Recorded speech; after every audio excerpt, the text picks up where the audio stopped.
Bonsoir à tous. La préfecture du Jura serre la vis sur le protoxyde d'azote. Elle a décidé d'interdire sur le département sa commercialisation, sa détention ou encore sa consommation. L'arrêté entrera en vigueur vendredi, sera valable jusqu'à la fin du mois de mars. Les services de l'État précisent que dans le Jura, un enfant de 9 ans a été renversé et grièvement blessé en 2023 par un véhicule dont le conducteur a reconnu avoir conduit sous l'emprise de protoxyde d'azote. Une enquête est en cours après ce terrible accident ce matin sur les routes jurassiennes. Très tôt, aux alentours de 5 heures, une voiture s'est encastrée sous le pont de la voie ferrée à Rochefort-sur-Nenon, au niveau de la RD10.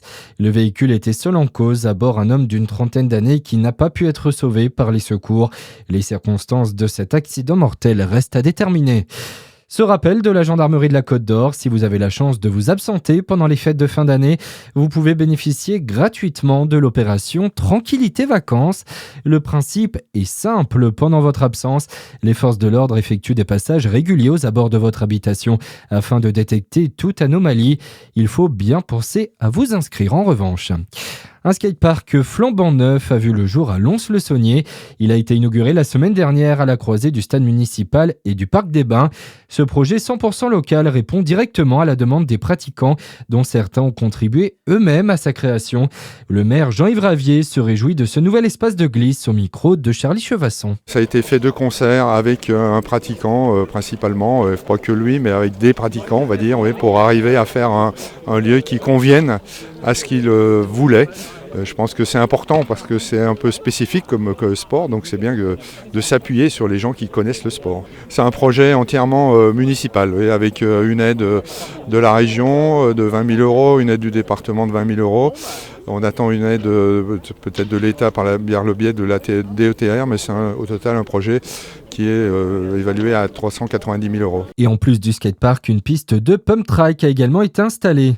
Dans le reste de l'actualité, la France pourra-t-elle se doter d'un budget d'ici le 31 décembre? Le scénario est jugé possible par Sébastien Lecornu, alors que le budget de la sécurité sociale a été adopté de justesse à 13 mois près.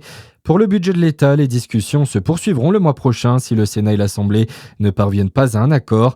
Dans ce cas, le Parlement devra adopter d'ici fin décembre une loi spéciale pour permettre la continuité de l'État.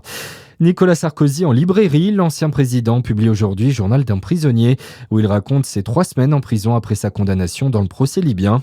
Nicolas Sarkozy parle d'un moment où il s'est senti au bord du gouffre, déplorant ses conditions de détention.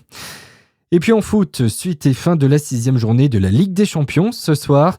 Après les victoires de Marseille et Monaco, place au Paris Saint-Germain. Les Parisiens jouent en Espagne contre l'Athletic Bilbao. Coup d'envoi à 21h. Voilà pour l'actu. Très belle soirée sur Fréquence Plus.